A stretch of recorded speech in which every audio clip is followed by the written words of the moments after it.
Alrighty. Hello, my name is Duncan, and I'm going to speak today about what it means to me to sustain a creative practice in a volatile industry.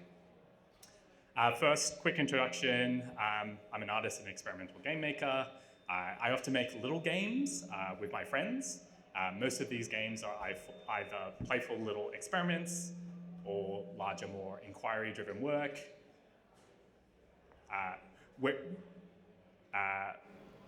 Where it's about getting at something human or trying to express some idea. Thank you. In any case, all my games are free, so I've never really had to worry about making something that sells. I also help run an independent curator collective with some other friends, some in the audience. Shout out to Jay. And we put on video exhibits to showcase smaller and more experimental games in Sydney to sort of platform and bring visibility to games that would, I guess, ordinarily be missed. Earlier this year, independent of that, I also put on an exhibit in collaboration with New York-based games collective Boshi's Place, where we did a games exchange, showcasing a range of games from each other's cities simultaneously. We even had like a portal going so we could peek into each other's spaces and say hello. Natalie even helped on that, so shout out to you too, Natalie. All right, so that's what I do. But what's the reason I do it? Why do I make games? I mean, yes, I love video games. I think they're an awesome, beautiful, and diverse medium. But that's only really part of the reason why I make games. I make games as a form of expression, to experiment and to explore my humanity, attempting to resonate something in my audience. I make games as a form of play more generally, a way that I can sort of playfully interface with the world. I make games to enrich my community and to connect to that community and be enriched in return. Lastly, I make games to explore what it means to play, or how we inspire playfulness in one another. So that's sort of a brief summary of why I make games. And it'll become clear later why I highlighted these. But for now, I'd like to focus in on that last point. So my games practice is sort of around exploring play and like what it means to play. And lately, that has driven me to think about, how do we form our personal ideas of what play is? So I guess regardless of how well you might feel like you can define play, you at least possess some embodied sense of what it is. That is to say, you know it when you see it, you know it when you're doing it, but where did you learn that? And what influence does your ideas of play have on your play habits? So play is perhaps an ancient trait of humans, something that we've done in some way or another for all of human existence. Around the 1900s, play began to be sort of institutionally recognized in Europe as having some kind of cultural value. The traditional games children would play began to be recorded and taken note of. People were becoming sort of like increasingly aware that these games were culturally coded and maybe said something about the world that these kids were growing up in. These games were also shared socially, often carried forward through generations without any formal record. The kids knew how to play because, of course they did. It was ubiquitous. So we could say that these kids' idea of play was, at least in part, sort of socially constructed and influenced by the world around them, both physically and culturally. The looseness of these games, of these kids' games, meant that they often evolved as well through misinterpretation or perhaps the need to adapt to their environment, like not having the right numbers of people to play, for example. Another symbol of play that we might also consider is the playground. Maybe similarly culturally ubiquitous, we probably all have some experience with playgrounds, and we likely understand those experiences to be play. sorry, I've lost my... What's happened? Okay, cool.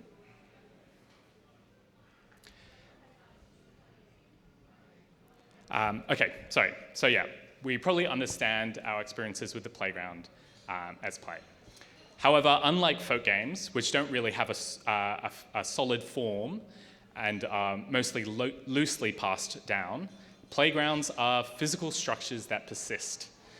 Regardless of how we may have transgressed against the form of our childhood playgrounds, which no doubt many of us in this room did, the structure at the end of the day remains unchanged, unable to evolve. Similarly, when folk games began to be recorded and institutionalized, the culture around them shifted away from their looser forms towards something more defined and formalized.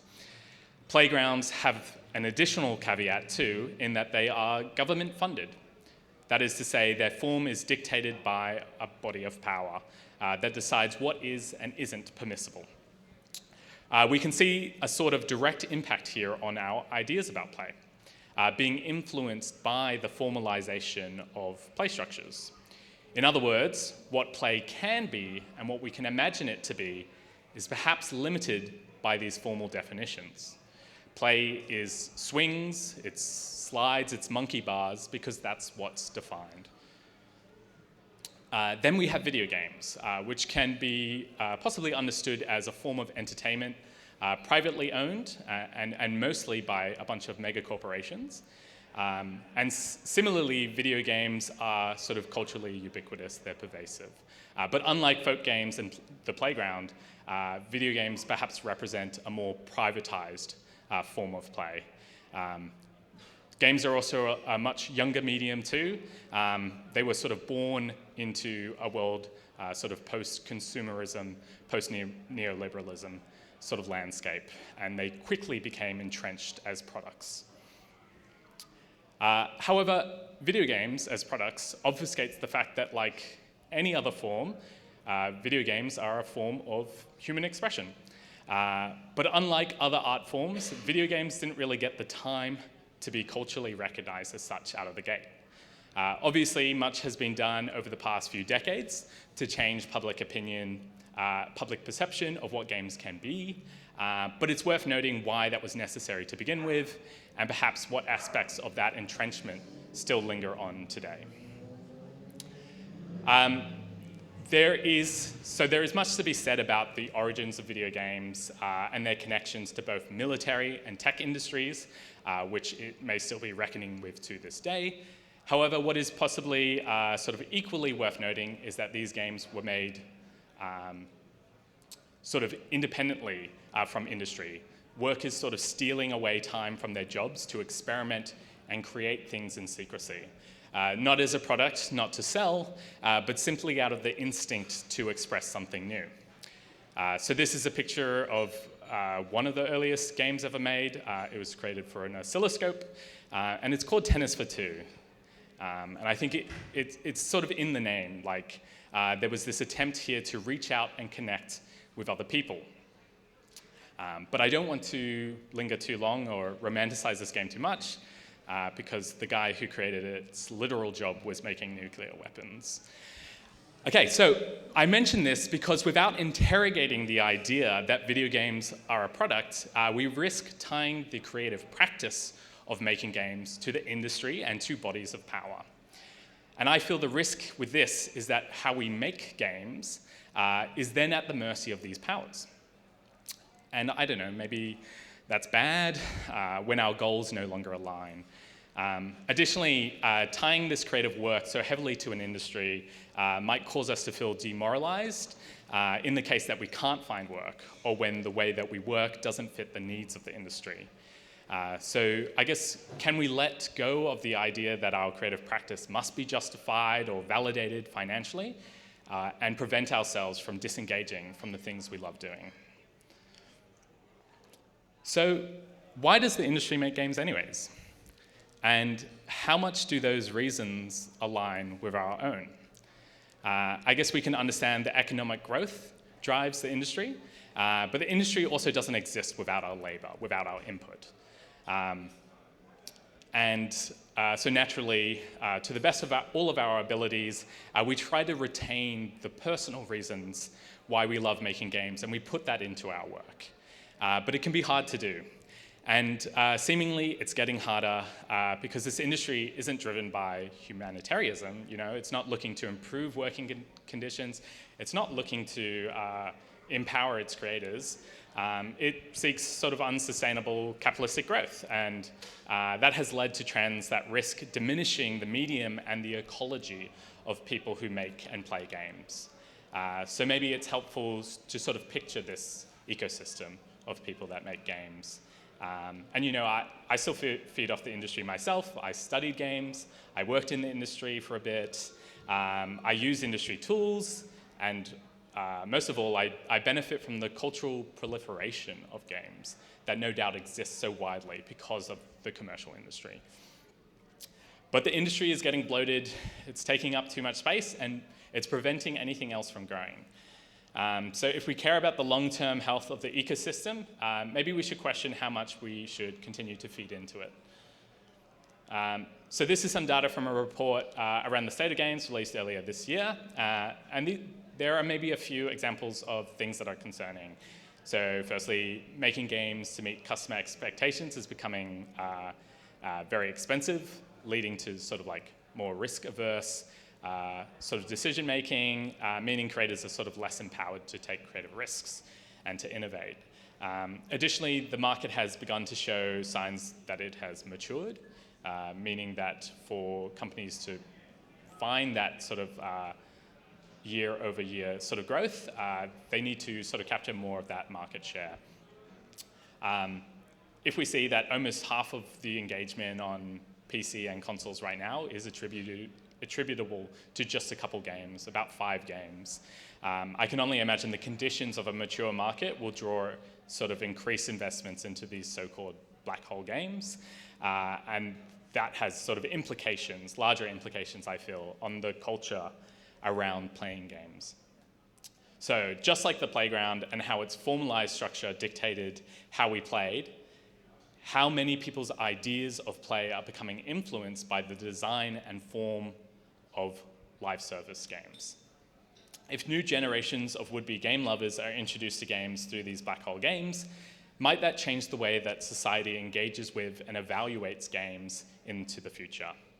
I obviously think games are art, but I mean that in the way that I think that they should be sought out, and you should seek out new and interesting things because of how it might enrich you, and not just because you're looking for something to do. And it's sort of this kind of mentality or these kinds of players that sustain that sort of more low-end ecology, the smaller indie and the alt game makers. So I think it's concerning to me that these industry trends with how pervasive these mainstream games are sort of risking to obfuscate the cultural richness of games. So the fact is, yeah, games are a richer and more diverse form of expression than can necessarily be reflected or supported in the commercial sphere alone. And increasingly, the industry is providing us less and less of what we value, reliably paying our rent and such. So how do we sustain our creative practices in such a volatile ecosystem? First of all, as game makers, I feel it is important to maybe recognize our personal connection to play and art making, just as I did at the beginning of this talk. So interrogate if and how your reasons to create games align with the industry, and to determine how dependent on it you really need to be. And there are people already doing the work to create sort of communities and culture outside of the commercial industry focus. Here in Melbourne, we have Freeplay, the world's longest running independent games festival. We have Sabi, which is like a community space in Collingwood that's free and awesome. In Australia at large, we have stuff like Swiggly River in Queensland. We've got Pixel Studio and Serenade in Sydney. And then in the rest of the world, we've got stuff like Amaze and Boshi's Place and Like and Indiepocalypse, and all these things like sort of like doing that work. Even IGDAM, I think, despite being maybe having a more industry-focused sort of tint to it serves as a crucial community building thing for those of us still on the fringes, like a lot of students and hobbyists attend EGDAM. So fundamentally, this is grounded in the idea that people should do what they love. So we might think about how we make the space for ourselves and others to feel empowered to do so. In my case, this is sort of what has sustained me. Firstly, seeing my games as art instead of a product. So I questioned the assumptions about the ways that I could make games. Originally, I thought I had to work in industry or I had to work, sort of like start my own studio. In either case, like I had to justify the practice through some sort of like financial stability. This really only served to demoralize me, and I stopped making games for a few years when I didn't feel like I could fit into those existing conventions. But as I began to shift my thinking, I started to feel a playful practice emerge beyond those conventional confines. And I began to see my practice as sort of a holistic way of being in the world. And from this perspective, sort of silly bits and playful experiments outside of the games I made began to feel just as sort of creatively fulfilling. Then there is my community. I began to re-envision the impact of my work, daring to see it as part of a greater whole. So to be a participant in the spirit of creativity and play, rather than seeing my little experiments as portfolio builders or stepping stones to the industry, I started to gain a connection to something more important to me. A community that enriched me, and my work was an opportunity to enrich that community in return. Making games is really hard, and one of the things that can be sort of disheartening when you make work at a smaller scale, like I do, is that you rarely see the impact your games make. But being part of that which enriches the whole has sort of given me this perspective that all participation is meaningful. So like, obviously, by limitation, not everyone can succeed in the conventional way, you know? There aren't enough jobs for all of us. But I wouldn't want that to stop me or anyone, for that matter, from engaging with the world through creativity and play. Lastly, I started to form my own measures of success. So broadly speaking, there's only a handful of conventional measures of success in games, and most of them have to do with sales. In untangling my work's worth from these metrics, I began to appreciate all the other ways which I could feel I had succeeded. So through the friends that I had made and the community that I had sort of met, who are like compassionate, clever, and awesome people that continually inspire and enrich me, and also through all the art that I've been exposed to, made by that community, that has obviously enriched my life for the better as well. So yeah, that is why I make games and how I feel empowered to make games. And what about as a player and a lover of games? How do we sort of ensure the medium we love remains healthy and culturally rich into the future? Hey, it's rough out there. Employment is incredibly competitive, and making money off independent games is a lottery. So perhaps there's a pressure to sort of conform to market trends or to create a portfolio that matches what companies are looking for. But in the ecosystem that we have set up, not everyone can succeed in this conventional way. So it seems a bit of a shame to sort of sacrifice our unique voice or our unique shape in an attempt to fit what we imagine might be sort of commercially viable. How much of why we make games are we willing to give up in the pursuit of making them? If most of us are going to fail, and I mean that in the nicest possible way, we should learn to fail sustainably and not lose connection to why we're all here in the first place.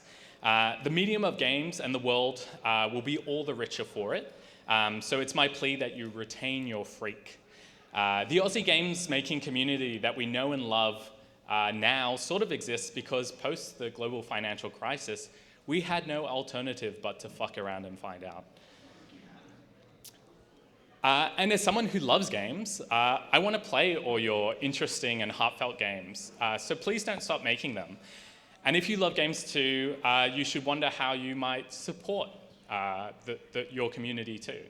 I mean, maybe you can start by playing some of these awesome games being made in Australia. I guess if we want an ecosystem where diverse and innovative work exists, we sort of have to cultivate a culture of seeking out and playing things. So many aspects of this talk obviously go beyond games, but I think it's a good place to start if you love this medium. Obviously, I think it's good to do the things that you love doing, and so I think it's sort of worthwhile taking the time to think about how you can do so sustainably. That's pretty much it from me. These are some other great resources if you're interested in exploring the theme further. I can really recommend them. I'll leave them up for a bit if you want to take a photo. Otherwise, also consider maybe buying and playing some games while raising money for Palestinian aid. And yeah, that's it. Thank you so much.